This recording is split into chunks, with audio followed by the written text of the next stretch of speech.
Who wouldn't be excited about sailing a simulated test cruise? These trips, required by the CDC for ships that plan to return with less than 95% of passengers vaccinated, they offer a chance for the cruise line to put in new health protocols and practice them before paying passengers come aboard. For the passengers on the test cruises, the big appeal is the opportunity for a free cruise.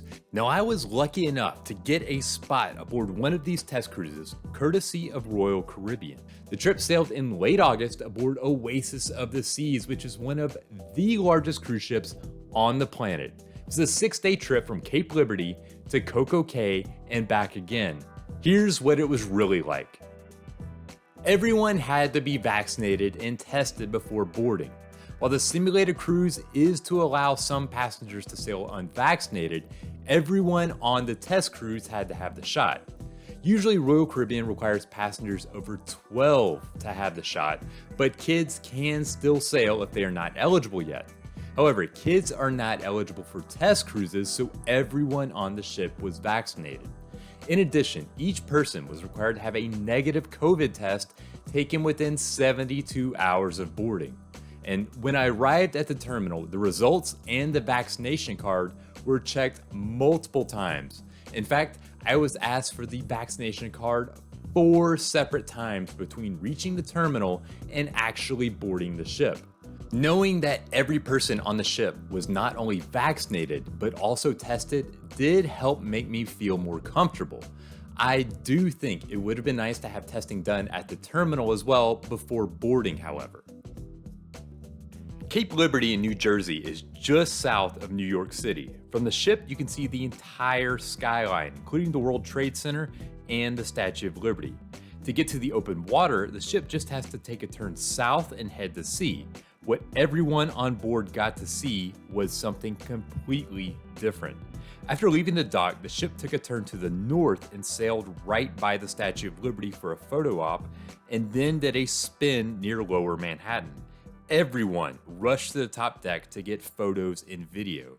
Now, if you're from the area, maybe seeing all of this is no big deal, but as someone who had never visited New York City, being able to see some of these famous landmarks before the cruise had even started was a dream. The ship could have just gone back to the dock right then, and the trip would have been well worth it. There were dramatically fewer people on the ship, but a full complement of crew. For the test cruises, ships don't have to sail with a full passenger load. In fact, while Oasis of the Seas can normally hold about 5,500 passengers, the number of passengers on the ship was just about 600. Now, you'd think that that would make the ship feel empty, almost like a mall or something that's going out of business. Surprisingly, that wasn't the case at all. Between the passengers that were on the ship, the music playing around the vessel, and the full staff of crew, the cruise ship never felt dead. But there certainly were plenty of places like the promenade where you'd expect to see lots of people, and there was hardly anyone. Actually, it made things nice that there was never a line anywhere on board. You didn't have to fight for a spot by the pool. Reservations were easily available, and elevators were lightning quick. It's like having an amusement park all to yourself.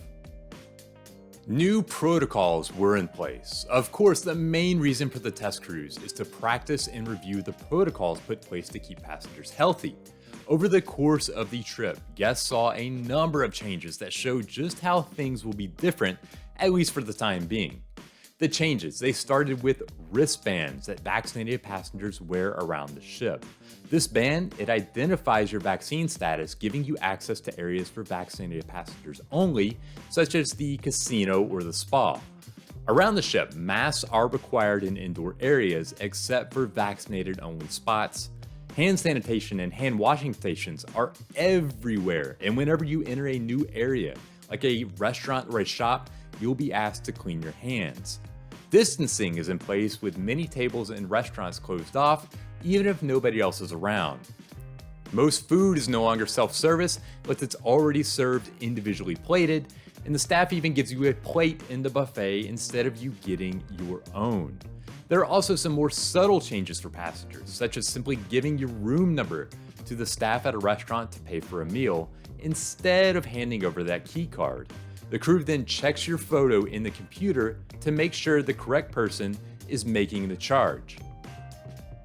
Everyone on the ship was given a great deal with half-off drinks, specialty restaurants, and internet access.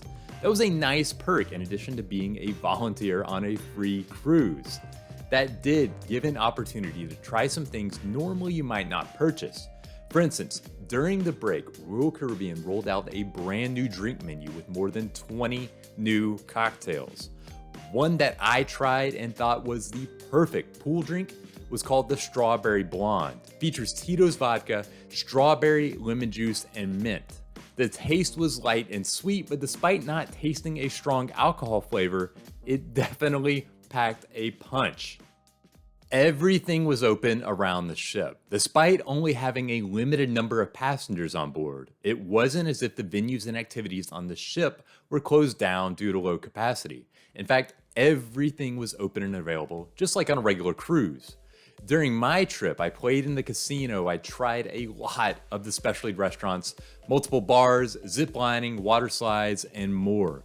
In addition, there were a number of activities going on around the ship during days at sea, including classics like live music and trivia contests. It did seem like the calendar was a little less full than I'd expect given a ship the size of Oasis of the Seas, but there were still plenty of things to do around the ship. Performances were still working out the kinks. Just like on a regular cruise, Royal Caribbean put on performances such as the ice show Aqua 80, which is the water show in the Aqua Theater, and the stage production of the Broadway favorite Cats. The only issue is that with the time before the ship started back sailing, these performances were still ironing out the details. The Aqua Theater show, it was flat out amazing, but it was still a dress rehearsal. It had a couple of pauses during the show to fix some technical issues. Now, I actually never got a chance to watch Cats as it had multiple showtimes that were canceled. It was hard to be upset as it's understandable that this was just a test voyage and the performances were still being perfected. Still, it would have been nice to be able to see the shows without a hitch. CocoCay felt like cruising before the pause. While on the ship, there were a number of new protocols in place. Things on CocoCay, they felt surprisingly normal. Our 6-day cruise featured just one single stop, which was a call on Royal Caribbean's private island. While it took some time for the weather to clear so that I could actually get off the ship, once everyone was on land, it felt like old times. Since everywhere on the island is open air, masks weren't required.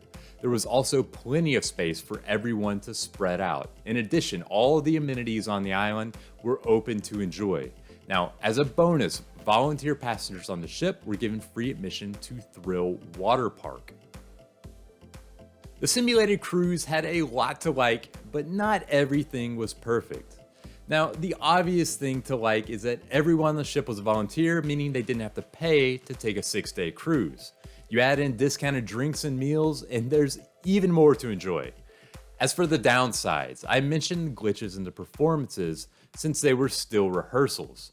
One other issue was that with a large number of crew members on the ship and so few passengers, the service in less busy restaurants could be overwhelming at times with the amount of attention given. When more passengers do sail, it's likely to even out to where you can easily get anything you need from the staff without regular interruptions to your meal. One thing in particular I did like was knowing that everyone on the ship was vaccinated and tested before boarding. It was also nice having to share the ship with so few people. While a larger crowd would have made things feel more lively, it was great to not have lines anywhere and to be able to board and debark in a matter of minutes. Having elevators come almost instantly, oh my gosh, it was also amazing. In all, the experience of sailing a simulated cruise in many ways felt familiar, just with some new tweaks to sailing. While it's definitely something that few people will get a chance to experience, being able to enjoy such a large ship as Oasis with a limited number of passengers was something I'm not going to forget anytime soon.